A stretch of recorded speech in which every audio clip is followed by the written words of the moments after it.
നമ്മളെല്ലാവരും നിത്യജീവിതത്തിൽ ഉപയോഗിക്കുന്ന ഒരുപാട് ഉൽപ്പന്നങ്ങൾ രാവിലെ എഴുന്നേൽക്കുമ്പോൾ മുതൽ രാത്രി കിടന്നുറങ്ങുന്നത് വരെ നമ്മുടെ ജീവിതത്തെ സ്വാധീനിക്കുന്ന ചില കമ്പനികൾ, നമ്മൾ നിത്യമായി ഉപയോഗിക്കുന്ന ചില ഉൽപ്പന്നങ്ങൾ, വസ്ത്രങ്ങൾ, വാഹനങ്ങൾ, അതുപോലെ നമ്മുടെ നിത്യജീവിതത്തിൽ ഉപയോഗിക്കുന്ന എല്ലാ ഇലക്ട്രോണിക്സ്, ഇലക്ട്രിക്കൽ ഐറ്റംസ്, അങ്ങനെ നമ്മുടെ നിത്യജീവിതത്തിൽ ഉപയോഗിക്കുന്ന എല്ലാ ഉൽപ്പന്നങ്ങളുടെയും അല്ലെങ്കിൽ ഭൂരിഭാഗം ഉൽപ്പന്നങ്ങളുടെയും ഒരു ഓണർഷിപ്പ് നേടുവാനോ അല്ലെങ്കിൽ പാർട്ട്ണർഷിപ്പ് നേടുവാനോ നിങ്ങൾക്ക് സാധിക്കും. വളരെ ചെറിയ ഒരു തുക മുടക്കിക്കൊണ്ട് തന്നെ അതിനുള്ളൊരു അവസരമാണ് ഇന്ത്യൻ ഷെയർ മാർക്കറ്റ്, അതായത് ഇന്ത്യൻ ഓഹരി വിപണി നമുക്കായിട്ട് നൽകുന്നത്. കാരണം നമ്മൾ നിത്യജീവിതത്തിൽ ഉപയോഗിക്കുന്ന പല ഉൽപ്പന്നങ്ങളും ഇന്ത്യൻ ഷെയർ മാർക്കറ്റിൽ ലിസ്റ്റ് ചെയ്തിട്ടുള്ളതാണ്. ഈ ഇന്ത്യൻ ഷെയർ മാർക്കറ്റിൽ ലിസ്റ്റ് ചെയ്തിട്ടുള്ള കമ്പനികൾ ഏതൊക്കെയാണെന്ന് പരിശോധിക്കാനും ഏതൊക്കെ പേരിലാണ് ഷെയർ മാർക്കറ്റിൽ ലിസ്റ്റ് ചെയ്തിട്ടുള്ളത്, അത്തരം കമ്പനികളിൽ നിന്നും മികച്ചവ എങ്ങനെ തിരഞ്ഞെടുത്തിട്ട് നമുക്കതിൻ്റെ പാർട്ട്ണർഷിപ്പ് നേടാം തുടങ്ങിയ കാര്യങ്ങളൊക്കെയാണ് ഇന്നത്തെ വീഡിയോയിൽ നമ്മൾ ഡിസ്കസ് ചെയ്യുന്നത്.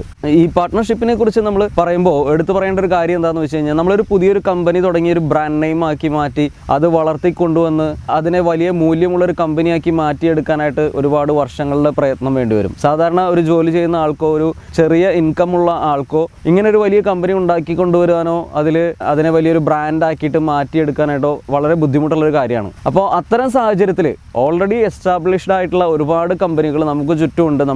നമ്മൾ ടി വി വയ്ക്കുമ്പോൾ തന്നെ കാണുന്ന ഒരുപാട് പരസ്യങ്ങൾ നമുക്ക് കാണാൻ പറ്റും, എസ്റ്റാബ്ലിഷ്ഡ് ആയിട്ടുള്ള കമ്പനീസിൻ്റെ. അതുപോലെ നമ്മൾ നിത്യജീവിതത്തിൽ ഉപയോഗിക്കുന്ന ഒരുപാട് ഉൽപ്പന്നങ്ങളും. ഇത്തരം ഉൽപ്പന്നങ്ങളൊക്കെ അടങ്ങിയിട്ടുള്ള കമ്പനികൾ കണ്ടെത്തി അവയിൽ നിക്ഷേപിച്ച് അവയുടെ ഒരു ഭാഗമാവാനായിട്ട് ഇത്തരം കമ്പനികളുടെ ഒരു പാർട്ട്ണർഷിപ്പ് നേടിയിട്ട് ആ കമ്പനിയോടൊപ്പം നമുക്കും വളരാൻ സാധിക്കാനാവുന്ന ഒരു അവസരമാണ് ഇന്ത്യൻ ഷെയർ മാർക്കറ്റ് നമുക്ക് നൽകുന്നത്. ഇത്തരത്തിൽ ഇന്ത്യൻ ഷെയർ മാർക്കറ്റിൽ നിക്ഷേപിക്കാനോ അതോടൊപ്പം തന്നെ മ്യൂച്വൽ ഫണ്ടുകൾ, ഇല്ലെങ്കിൽ ഇൻഷുറൻസ് പ്രോഡക്റ്റുകൾ, ഇല്ലെങ്കിൽ ഒരു ഫിക്സഡ് റിട്ടേൺ നിങ്ങൾക്ക് നൽകുന്ന റിട്ടയർമെൻറ്റ് പ്ലാനിന് വേണ്ടിയിട്ടുള്ള മറ്റുള്ള ഫിനാൻഷ്യൽ പ്രൊഡക്ട്സിനെ കുറിച്ചൊക്കെ അറിയുവാനും അത്തരം കാര്യങ്ങളിൽ എന്തെങ്കിലും ഗൈഡൻസ് ഒക്കെ ആവശ്യമുണ്ട് എന്നുണ്ടെങ്കിൽ നമ്മുടെ ഫേസ്ബുക്ക് പേജിലോ ഇൻസ്റ്റഗ്രാം അക്കൗണ്ടിലോ നിങ്ങൾക്ക് കോൺടാക്ട് ചെയ്യാവുന്നതാണ്. അത്തരം കാര്യങ്ങൾക്ക് നമുക്ക് സഹായങ്ങൾ ചെയ്തു തരാൻ സാധിക്കും. അപ്പോൾ ഇന്നത്തെ ഒരു വീഡിയോയിലേക്ക് എല്ലാവർക്കും സ്വാഗതം. വീഡിയോ തുടങ്ങുന്നതിന് മുമ്പ് ഒരു കാര്യം ഓർമ്മിപ്പിക്കാൻ, നമ്മുടെ ചാനൽ ആദ്യമായിട്ട് കാണുന്നവരാണെങ്കിൽ ചാനൽ സബ്സ്ക്രൈബ് ചെയ്യാനും അതിന് തൊട്ടടുത്തുള്ള ബെല്ലൈക്കൺ എനേബിൾ ചെയ്യാനും ഓർമ്മിപ്പിക്കുന്നു. അതോടൊപ്പം തന്നെ എന്ത് ഫിനാൻഷ്യൽ അഡ്വൈസിനും ഫിനാൻഷ്യൽ പ്രൊഡക്ട്സിൻ്റെ ആവശ്യത്തിന് മ്യൂച്വൽ ഫണ്ട് അങ്ങനത്തെ കാര്യങ്ങൾക്കൊക്കെ നമ്മൾ കോൺടാക്ട് ചെയ്യാവുന്നതാണ്. അതോടൊപ്പം തന്നെ നിങ്ങളുടെ വിലയേറിയ അഭിപ്രായങ്ങൾ കമൻറ്റ് ബോക്സിൽ രേഖപ്പെടുത്തുക.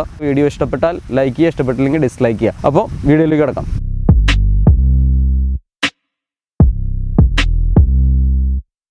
ആദ്യമായിട്ട് നമ്മൾ ഉറങ്ങുമ്പോൾ രാത്രി ഉറങ്ങുന്നതിനായിട്ട് ഉപയോഗിക്കുന്ന ബെഡ് സ്ലീപ്പ് വെല്ലിൻ്റെ ബെഡാണ് എന്ന് വിചാരിക്കുക. അത് ഷീല ഹോംസിൻ്റെ ഒരു പ്രൊഡക്റ്റാണ്. ഈ ഷീല ഹോംസ് ഷെയർ മാർക്കറ്റിൽ ഇപ്പോൾ വിൽക്കപ്പെട്ടുകൊണ്ടിരിക്കുന്നത് 2800 രൂപയ്ക്കാണ്. 2800 രൂപ നിങ്ങൾ മുടക്കാൻ തയ്യാറാണെങ്കിൽ ഷീല ഹോംസിൻ്റെ ഒരു ഷെയർ നിങ്ങൾക്ക് ലഭിക്കും. ഇനി ഒരു പക്ഷേ നമ്മൾ രാവിലെ എഴുന്നേറ്റ് നമ്മുടെ പാദങ്ങൾ താഴെ സ്പർശിക്കുമ്പോൾ അത് കജാരിക് സിറാമിക് ടൈൽസുകളിലാവാം, ഇല്ലെങ്കിൽ സെറ ടൈൽസിലാവാം, ഇല്ലെങ്കിൽ ഏഷ്യൻ ഗ്രാനൈറ്റിലാവാം, ഇല്ലെങ്കിൽ നെറ്റ് കോയിൽ ആയിരിക്കാം, ഇല്ലെങ്കിൽ സൊമാനി തുടങ്ങിയ കമ്പനികളുടെ ടൈൽസുകളിലോ ഗ്രാനൈറ്റുകളിലോ ഒക്കെ ആയിരിക്കാം നമ്മുടെ കാലുകൾ സ്പർശിക്കുന്നത്.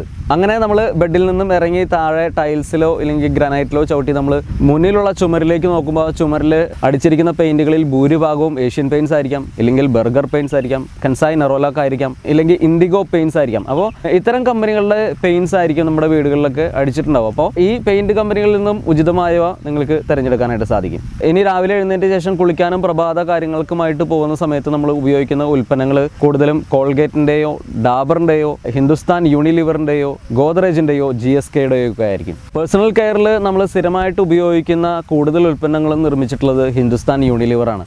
ലൈഫ് ബോയും പിയേഴ്സും ഡോവും ആക്സും വാസിലിനും ക്ലോസപ്പും പെപ്സോഡൻറ്റും ഡൊമെക്സും ക്ലിനിക് പ്ലസ് ഷാംപൂ മുതൽ ഒരുപാട് ഉൽപ്പന്നങ്ങൾ ഹിന്ദുസ്ഥാൻ യൂണിലിവർ ഉൽപ്പാദിപ്പിക്കുന്നുണ്ട്. ഇനി തലയിൽ എണ്ണ തേക്കുന്നുണ്ടെങ്കിൽ അത് പാരച്യൂട്ടിൻ്റെ എണ്ണയാണെങ്കിൽ ആ എണ്ണ നിർമ്മിക്കുന്ന കമ്പനി എന്ന് പറയുന്നത് മറീക്കോ കമ്പനിയാണ്. ഇനി നമ്മൾ ഉപയോഗിക്കുന്ന സോപ്പ് ചിലപ്പോൾ ITCയുടെയോ വിവൽ കമ്പനിയുടേതായിരിക്കാം. ഈ ITC കമ്പനി തന്നെയാണ് ഒരുപാട് സിഗരറ്റ് ഉൽപ്പന്നങ്ങളും ഉൽപ്പാദിപ്പിക്കുന്നത്. ഇനി തലേന്ന് ഉപയോഗിച്ച വസ്ത്രങ്ങൾ നമ്മൾ കഴുകാനായിട്ട് ഉപയോഗിക്കുന്ന വാഷിംഗ് മെഷീൻ വേൾപൂളിൻ്റെയോ ഇല്ലെങ്കിൽ IFBയുടേതോ ആയിരിക്കും. ഇനി അത് വാഷ് ചെയ്യുന്നതിനായിട്ട് നമ്മൾ അതിലേക്ക് സർഫ് ആഡ് ചെയ്യുമ്പോൾ വീണ്ടും നമ്മൾ ഹിന്ദുസ്ഥാൻ യൂണിലിവറുമായിട്ട് കൈകോർക്കുകയാണ്. ഇനി ചില വസ്ത്രങ്ങൾ കഴുകുമ്പോൾ നമ്മൾ ഉജാല ആഡ് ചെയ്യാറുണ്ട്. ഉജാല ജ്യോതി ലബോറട്ടറീസിൻ്റെതാണ്.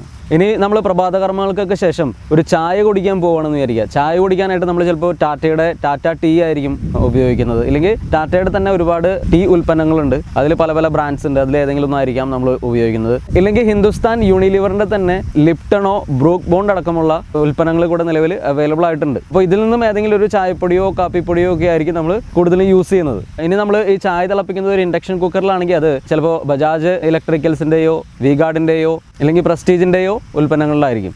ഇനി നമ്മൾ ഈ ചായയോടൊപ്പം നമ്മളൊരു നൂഡിൽസ് ആണ് കഴിക്കുന്നതെന്ന് വിചാരിക്കുക. അപ്പോൾ നമുക്ക് നെസ്ല കമ്പനിയുടെ മാഗി അവൈലബിൾ ആണ്, അല്ലെങ്കിൽ ITC കമ്പനിയുടെ യിപ്പിയും അവൈലബിൾ ആണ്. അപ്പോൾ ഇതിലേതെങ്കിലും ഒരു നൂഡിൽസ് വാങ്ങിയിട്ട് നമുക്ക് കുക്ക് ചെയ്ത് കഴിക്കാനായിട്ട് സാധിക്കും. ഇതൊക്കെ സാധാരണയായിട്ട് ആളുകൾ ഉപയോഗിക്കുന്ന ഉൽപ്പന്നങ്ങളാണ്. ഇനിയിപ്പോൾ ബ്രേക്ക്ഫാസ്റ്റിന് ഇതൊന്നുമല്ല.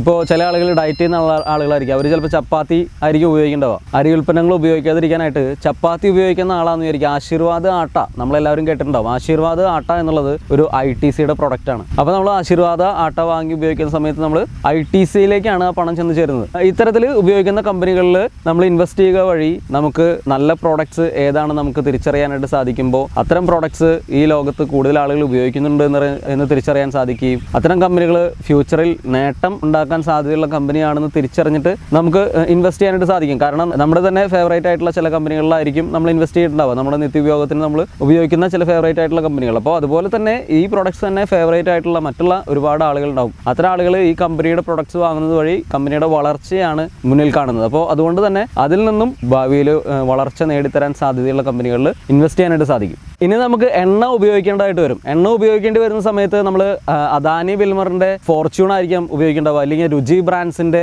പതഞ്ജലി ആയിരിക്കാം ഉപയോഗിക്കേണ്ടാവുക. ഇതൊന്നും അല്ലെങ്കിൽ മരിക്കോയുടെ സഫോളോ ആയിരിക്കും ഉപയോഗിക്കേണ്ടാവുക. അപ്പോൾ ഇത്തരത്തിൽ എണ്ണ കമ്പനികളും ഒരുപാടുണ്ട്. കഞ്ഞി വെക്കാനായിട്ട് ഒരു കുക്കർ എടുത്തെന്ന് വിചാരിക്കുക. കുക്കർ കൂടുതലും ഹോക്കിൻസിൻ്റെയോ പ്രസ്റ്റീജിൻ്റെയോ ബട്ടർഫ്ലൈയുടെയോ ആയിരിക്കാനായിട്ടാണ് കൂടുതൽ സാധ്യത. ഇനിയിപ്പോൾ ഈ ഭക്ഷണമൊക്കെ ഉണ്ടാക്കി കഴിഞ്ഞു, അതിനുശേഷം നമുക്കൊരു ഫോൺ വിളിക്കണമെന്ന് വിചാരിക്കുക. ഫോൺ വിളിക്കാനായിട്ട് നമ്മൾ മൊബൈൽ കയ്യിലെടുക്കുന്ന സമയത്ത് മൊബൈലിലുള്ള സിം എന്നുള്ളത് ചിലപ്പോൾ വോഡാഫോൺ ഐഡിയ ആയിരിക്കാം, എയർടെൽ ആയിരിക്കാം, ഇല്ലെങ്കിൽ ജിയോ സിം ആയിരിക്കും. ജിയോ സിം ഇപ്പോഴും റിലയൻസ് ഇൻഡസ്ട്രീസിൻ്റെ അണ്ടറിൽ തന്നെയാണ് വരുന്നത്. ഇനി ഇതൊക്കെ ചെയ്തുകൊണ്ടിരിക്കുമ്പോഴാണ് നമുക്ക് മനസ്സിലായത് നമ്മുടെ ടാങ്കിലെ വെള്ളം കഴിഞ്ഞു എന്നുള്ളത്. മോട്ടർ അടിക്കാനായിട്ട് നമ്മൾ പോകുന്ന സമയത്ത് അവിടെ കിർലോസ്കറിൻ്റെയോ അല്ലെങ്കിൽ വി ഗാർഡിൻ്റെയോ പമ്പായിരിക്കും ഉണ്ടാവുക. ഇനി മോട്ടർ അടിച്ച ശേഷം വെള്ളം വരുന്നത് അസ്ട്രാലിൻ്റെയോ ഫിനോലെക്സിൻ്റെയോ പൈപ്പിലൂടെ ആയിരിക്കും. ഇനി ഇത്തരം ആവശ്യങ്ങൾക്കൊക്കെ ഉപയോഗിക്കുന്ന കേബിളുകളൊക്കെ ചിലപ്പോൾ ഫിനോലെക്സിൻ്റെ കേബിൾസ് ആയിരിക്കും നമ്മൾ ഉപയോഗിച്ചിട്ടുണ്ടാവുക. ഇനി ഇതിന് ശേഷം നമ്മുടെ റൂഫിങ്ങിലേക്ക് നമ്മൾ നോക്കുമ്പോൾ റൂഫിങ് കൂടുതലും ചെയ്യുന്ന ഉൽപ്പന്നങ്ങൾ എന്ന് പറയുന്നത് എവറസ്റ്റിൻ്റെ അല്ലെങ്കിൽ JSW, APL അപ്പോളോ തുടങ്ങിയ കമ്പനികളുടെ റൂഫിംഗ് മെറ്റീരിയൽസ് ആയിരിക്കും നമ്മൾ ഉപയോഗിച്ചിട്ടുണ്ടാവുക. ഇതൊക്കെ ഏതാനും ഉദാഹരണങ്ങൾ മാത്രം. ഇനി ഒരുപാട് കമ്പനികൾ ഷെയർ മാർക്കറ്റിൽ ലിസ്റ്റ് ചെയ്തിട്ടുള്ള ഇത്തരം പ്രോഡക്ട്സ് ഇറക്കുന്നുണ്ട്. ഇനി വീട്ടിൽ ഒരു പശുവുള്ള ആളാണെന്ന് വിചാരിക്കുക. പശുവിന് ഒരു കാലിത്തീറ്റ കൊടുക്കണമെങ്കിൽ ഈ കാലിത്തീറ്റ ഉണ്ടാക്കുന്നത് ഗോദ്രേജ് അഗ്രോവൈറ്റ് ആണ്. ഇനി ഇതൊക്കെ കഴിഞ്ഞിട്ട് നമ്മൾ ഉപയോഗിക്കുന്ന മരുന്നുകൾ, നിത്യജീവിതത്തിൽ പലരും സ്ഥിരമായിട്ട് മരുന്നുകൾ ഉപയോഗിക്കുന്നവരുണ്ടാവും. ചില സമയങ്ങളിൽ അത്യാവശ്യ ഘട്ടങ്ങളിൽ അസുഖങ്ങൾ വരുമ്പോൾ മരുന്നുകൾ ഉപയോഗിക്കുന്നുണ്ടാവും. എന്തിനു പറയുന്നു, വീട്ടിൽ വളർത്തുന്ന പക്ഷികൾക്ക് വരുന്ന ഫ്ലൂവിന് വരെ മരുന്നുകൾ നമ്മൾ ഉപയോഗിക്കുന്നുണ്ടാവും. അപ്പോൾ ഇത്തരം മരുന്നുകളുടെ കമ്പനികളൊക്കെ ഇന്ത്യൻ ഷെയർ മാർക്കറ്റിൽ ലിസ്റ്റ് ചെയ്തിട്ടുണ്ട്. ചെറിയൊരു തലവേദന വരുമ്പോൾ തന്നെ നമ്മൾ ഒരു വിക്സ് എടുത്ത് ഉപയോഗിക്കുമ്പോൾ അത് PNG കമ്പനിയുടേതാണ്. ഇനിയിപ്പോൾ നമ്മൾ അമൃതാഞ്ജൻ്റെ ബാം നമ്മൾ ഉപയോഗിക്കുന്നുണ്ട്. ഈ ബാം കൊണ്ട് അമൃതാഞ്ജൻ കൊണ്ടൊന്നും തീരാത്ത അസുഖങ്ങൾ നമ്മൾ ഹോസ്പിറ്റലിൽ പോകുന്ന സമയത്ത് ഹോസ്പിറ്റലുകൾ ചിലപ്പോൾ അപ്പോളോ ഹോസ്പിറ്റലായിരിക്കാം, അല്ലെങ്കിൽ ആസ്റ്റർ ഹോസ്പിറ്റലായിരിക്കാം. അപ്പോൾ ഇതിൻ്റെയൊക്കെ ഷെയർസ് ഇന്ത്യൻ ഷെയർ മാർക്കറ്റിൽ ലിസ്റ്റ് ചെയ്തിട്ടുണ്ട്. ഇനി നമ്മളിതൊക്കെ കഴിഞ്ഞിട്ട് നമ്മളൊന്ന് പുറത്തേക്ക് ഇറങ്ങാമെന്ന് വിചാരിക്കാം. പുറത്തേക്ക് ഇറങ്ങുന്ന സമയത്ത് നമ്മൾ ഉപയോഗിക്കുന്ന ചെരുപ്പുകൾ അത് ബാറ്റയുടേതായിരിക്കാം, അല്ലെങ്കിൽ റിലാക്സോ ഫുട്വെയറിൻ്റേതായിരിക്കാം. ഇതൊക്കെ ഷെയർ മാർക്കറ്റിൽ അവൈലബിൾ ആയിട്ടുള്ള കമ്പനികളാണ്. ഇനി നമുക്ക് പുറത്തേക്ക് ഇറങ്ങണം എന്ന് വിചാരിക്കാം. പുറത്തേക്ക് ഇറങ്ങുമ്പോൾ നമ്മൾ ഉപയോഗിക്കുന്ന വാഹനങ്ങൾ എന്ന് പറയുന്നത് പ്രധാനമായിട്ടും മാരുതി ആയിരിക്കാം, അല്ലെങ്കിൽ മഹേന്ദ്ര ആയിരിക്കാം, ടാറ്റ മോട്ടോഴ്സ് ആയിരിക്കാം, ഐഷർ മോട്ടോഴ്സ് ആയിരിക്കാം, അല്ലെങ്കിൽ TVS ആയിരിക്കാം. ഈ കമ്പനികളൊക്കെ ഷെയർ മാർക്കറ്റിൽ ലിസ്റ്റഡ് ആണ്. കാറിലല്ലാതെ ബസ്സിലാണ് ഇനി യാത്ര ചെയ്യുന്നതെന്ന് വിചാരിക്കുക. അപ്പോൾ ബസ്സിലാണെങ്കിൽ അതിനുള്ള കമ്പനികൾ ഏതൊക്കെയാണെന്ന് വെച്ചാൽ അശോക് ലൈലൻഡും ടാറ്റ മോട്ടോഴ്സും ആണ്. ഇനി അതുമല്ല വാനിലാണെങ്കിൽ ഫോഴ്സ് മോട്ടോഴ്സും അവൈലബിൾ ആണ്. ഇനി ഈ വാഹനങ്ങളിലേക്ക് ടയറുകൾ നമ്മൾ പരിശോധിക്കുകയാണെങ്കിൽ നമുക്ക് നോക്കിയാൽ മനസ്സിലാക്കാം സിയറ്റ്, MRF അല്ലെങ്കിൽ അപ്പോളോ ടയേഴ്സ്. അപ്പോൾ ഇത്തരം കമ്പനികളൊക്കെയാണ് വാഹനങ്ങളുടെ ടയേഴ്സ് ഉൽപ്പാദിപ്പിക്കുന്നത്. ഇനി നമ്മൾ യാത്ര ചെയ്യുന്ന സമയത്ത് നമ്മൾ പുറത്തേക്ക് നോക്കിയാൽ നമുക്ക് കാണാൻ പറ്റും SBI, axis bank, federal bank, CSB തുടങ്ങി ബാങ്കുകളുടെ ഷെയർസും ഷെയർ മാർക്കറ്റിൽ ലിസ്റ്റഡ് ആണ്. ഇനിയിപ്പോൾ NBFC ആണെന്ന് വിചാരിക്കുക. അതിനാണെങ്കിൽ നമ്മുടെ നാട്ടിൽ നിന്ന് തന്നെയുള്ള മണപ്പുറവും മുത്തൂറ്റും ഒക്കെ അവൈലബിൾ ആണ്. അപ്പോൾ ഇതൊക്കെ നമ്മുടെ ചുറ്റുവട്ടത്ത് തന്നെ അവൈലബിൾ ആയിട്ടുള്ള ഉൽപ്പന്നങ്ങളാണ്. ഇത്തരം കമ്പനികളൊക്കെ ഷെയർ മാർക്കറ്റിൽ ലിസ്റ്റ് ചെയ്തിട്ടുണ്ട്. പിന്നെ എന്തിനാണ് നമ്മൾ നമുക്കറിയാത്ത കമ്പനികൾ തിരഞ്ഞിട്ട് സ്ഥിരമായിട്ട് നമ്മൾ കാണാത്ത ഓരോ കമ്പനികളും തിരഞ്ഞ് ഏതാണ് നല്ല കമ്പനി എന്ന് അന്വേഷിച്ച് നടന്ന് ഇൻവെസ്റ്റ് ചെയ്യാനായിട്ട് ഇരിക്കുന്നത്? നമ്മുടെ കൺമുമ്പിൽ തന്നെ അവൈലബിൾ ആയിട്ടുള്ള നല്ല ബ്രാൻഡ് നെയിംസ് ഉള്ള നല്ല വിറ്റുവരവുള്ള കമ്പനികൾ നമുക്ക് തന്നെ മനസ്സിലാക്കാൻ സാധിക്കും. അതിൽ നിന്ന് തന്നെ തിരഞ്ഞെടുക്കുന്ന കമ്പനികളിൽ ഇൻവെസ്റ്റ് ചെയ്യുന്നതായിരിക്കും കൂടുതൽ ഉചിതം. നമ്മൾ ഇത്രയും നേരം പറഞ്ഞു ഇങ്ങനെ നിത്യജീവിതത്തിൽ ഉപയോഗിക്കുന്ന ഒരുപാട് ഉൽപ്പന്നങ്ങളുണ്ട്, അതിൽ നിന്നുള്ള കമ്പനികൾ നമുക്ക് ഇൻവെസ്റ്റ് ചെയ്യാമെന്ന്. അപ്പോൾ ഈ കമ്പനികളിൽ നിന്ന് നല്ല കമ്പനികൾ എങ്ങനെ തിരഞ്ഞെടുക്കാം? അതിന് നമ്മൾ 3 കാര്യങ്ങൾ മാത്രം ശ്രദ്ധിച്ചാൽ മതി.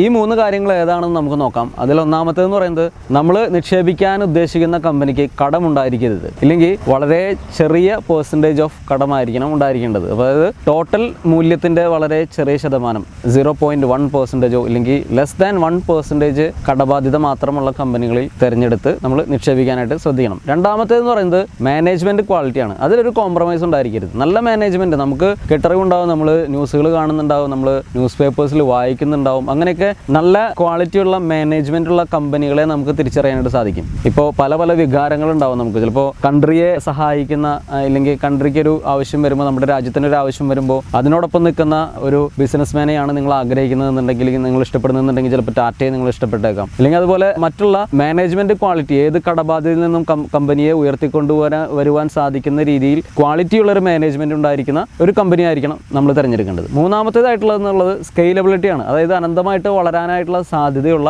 ഒരു കമ്പനി ആയിരിക്കണം. ഈ 3 കാര്യങ്ങൾ ശ്രദ്ധിച്ച് നമ്മൾ സെലക്ട് ചെയ്യുന്ന കമ്പനികളിൽ ഇൻവെസ്റ്റ് ചെയ്യുകയാണെങ്കിൽ വളരെ നല്ല നേട്ടം ഉണ്ടാക്കിയെടുക്കാനായിട്ട് സാധിക്കും. ഇപ്പോൾ നമ്മൾ പരിചയപ്പെടുത്തിയ കമ്പനികളൊക്കെ ഒരു ചെറിയ ഐഡിയ നിങ്ങൾക്ക് തരാനായിട്ട് നമ്മൾ പരിചയപ്പെടുത്തിയ കമ്പനികളാണ്. ഇനിയും ഒരുപാട് കമ്പനികൾ നമ്മൾ ഈ വീഡിയോയിൽ ഉൾപ്പെടുത്താത്ത ഒരുപാട് കമ്പനികളുണ്ട്. അപ്പോൾ ഇത്തരം കമ്പനികളിലൊക്കെ ഇൻവെസ്റ്റ് ചെയ്യാനായിട്ട് ആഗ്രഹമുള്ളവരുണ്ടാവും, ഷെയർ മാർക്കറ്റിൽ ഇൻവെസ്റ്റ് ചെയ്യാൻ ആഗ്രഹമുള്ളവരുണ്ടാവും, മ്യൂച്വൽ ഫണ്ടിൽ ഇൻവെസ്റ്റ് ചെയ്യാൻ ആഗ്രഹമുള്ളവരുണ്ടാവും, അതുപോലെ മറ്റുള്ള ഫിനാൻഷ്യൽ പ്രോഡക്ട്സ്, ഇൻഷുറൻസ് പ്രോഡക്ട്സ്, ഇങ്ങനെയുള്ള കാര്യങ്ങളിലൊക്കെ ഇൻവെസ്റ്റ് ചെയ്യാനായിട്ടും മറ്റും താല്പര്യമുള്ളവരുണ്ടെങ്കിൽ, അതിനുള്ളൊരു ഗൈഡൻസ് ആവശ്യമുള്ളവരുണ്ടെങ്കിൽ എന്നെ സമീപിക്കാവുന്നതാണ്. നമ്മുടെ ഫേസ്ബുക്ക് പേജ് വഴിയോ ഇൻസ്റ്റാഗ്രാം പേജ് വഴിയോ നിങ്ങൾ കോൺടാക്ട് ചെയ്യുകയാണെങ്കിൽ അതിനുള്ള ഗൈഡൻസ് നമുക്ക് ഫ്രീ ആയിട്ട് തരാനായിട്ട് സാധിക്കും. നമ്മുടെ ഒരു ഉദ്ദേശം എന്താണെന്ന് വെച്ച് കഴിഞ്ഞാൽ, വിദേശത്തോ അല്ലെങ്കിൽ നാട്ടിലോ ജോലി ചെയ്യുന്ന ആരാണെങ്കിൽ പോലും ഒരുപാട് വർഷങ്ങൾ ജോലി ചെയ്ത ശേഷം വിരമിക്കാറാവുമ്പോഴും നമ്മുടെ കയ്യിൽ ഒരു നീക്കിയിരിപ്പില്ലാതെ ബുദ്ധിമുട്ടുന്ന ഒരുപാട് ആളുകളെ കഴിഞ്ഞ വർഷങ്ങൾ നമ്മൾ കാണാനായിട്ട് ഇടയായിട്ടുണ്ട്. പലപ്പോഴും നമ്മൾ ന്യൂസുകൾ കാണാറുണ്ട്, ഒരുപാട് വർഷങ്ങൾക്ക് ശേഷം വിദേശത്ത് നിന്ന് തിരിച്ചെത്തിയവരെ മക്കൾ അംഗീകരിക്കുന്നില്ല, വീട്ടിൽ കയറ്റുന്നില്ല എന്നുള്ളതൊക്കെ. കാരണം എന്താ, അവരുണ്ടാവുന്ന പണം മുഴുവൻ നാട്ടിലേക്ക് അയച്ചിട്ട് തിരിച്ചു വരുന്ന സമയത്ത് അവരുടെ കയ്യിൽ മാറ്റി വയ്ക്കാനായിട്ടുള്ള ഒരു തുകയും ഉണ്ടാവില്ല. കാരണം അവരുണ്ടാവുന്ന പൈസ മൊത്തം നാട്ടിലേക്ക് ഓരോ ആവശ്യങ്ങൾക്കായിട്ട് അയക്കും, കയ്യിൽ ഒന്നും കാണാൻ സാധ്യതയില്ല. അത്തരം അവസരങ്ങളിൽ അവർ അവഗണിക്കപ്പെടാനുള്ള സാധ്യതയുണ്ട്. ഇങ്ങനെ ഒരാളും അവഗണിക്കപ്പെടാതിരിക്കട്ടെ. അതോടൊപ്പം തന്നെ നേരത്തെ വിരമിക്കാൻ ആഗ്രഹിക്കുന്ന പുതിയ തലമുറയിലുള്ള ആളുകൾക്ക് നേരത്തെ വിരമിക്കാനുള്ള ഒരു മാർഗം നമ്മൾ കണ്ടെത്തി കൊടുക്കുക. അതുപോലെ തന്നെ നേരത്തെ വിരമിച്ച് അവർക്ക് ജീവിതം ആസ്വദിക്കാനായിട്ട് സാധിക്കാവുന്ന രീതിയിൽ വർക്ക് പ്രഷറിൽ നിന്നൊക്കെ മാറി നേരത്തെ വിരമിച്ച് ഒരു നല്ല ജീവിതം ആസ്വദിക്കാനുള്ള ഒരു അവസരം ഉണ്ടാക്കി കൊടുക്കുക എന്നുള്ള ഒരു ലക്ഷ്യവുമായിട്ടാണ് നമ്മൾ ഇത്തരം വീഡിയോസ് നമ്മൾ ചെയ്യുന്നതും അതിന് വേണ്ടിയിട്ടുള്ള ഗൈഡൻസ് കൊടുക്കുന്നത്. ഇതൊക്കെയാണ് ഇന്നത്തെ വീഡിയോയിൽ ഡിസ്കസ് ചെയ്യാനായിട്ടുള്ളത്. വീഡിയോ അവസാനിപ്പിക്കുന്നതിന് മുമ്പ് ഒരു കാര്യം വീണ്ടും ഓർമ്മിപ്പിക്കുകയാണ്. നമ്മുടെ ചാനൽ ആദ്യമായിട്ട് കാണുന്നവർ ചാനൽ സബ്സ്ക്രൈബ് ചെയ്യാനും അതിന് തൊട്ടടുത്തുള്ള ബെല്ലൈക്കൺ എനേബിൾ ചെയ്യാനും നിങ്ങളുടെ അഭിപ്രായങ്ങൾ കമൻറ്റ് ബോക്സിൽ രേഖപ്പെടുത്താനും ഓർമ്മപ്പെടുത്തുകയാണ്. കാരണം നിങ്ങളുടെ ഇത്തരത്തിലുള്ള പ്രോത്സാഹനങ്ങളാണ് നമുക്ക് കൂടുതൽ വീഡിയോസ് കണ്ടെത്തി ചെയ്യാനായിട്ട് പ്രചോദനം നൽകുന്നത്. വീണ്ടും അടുത്തൊരു വീഡിയോയിൽ കാണുന്നതുവരെ എല്ലാവർക്കും നന്ദി.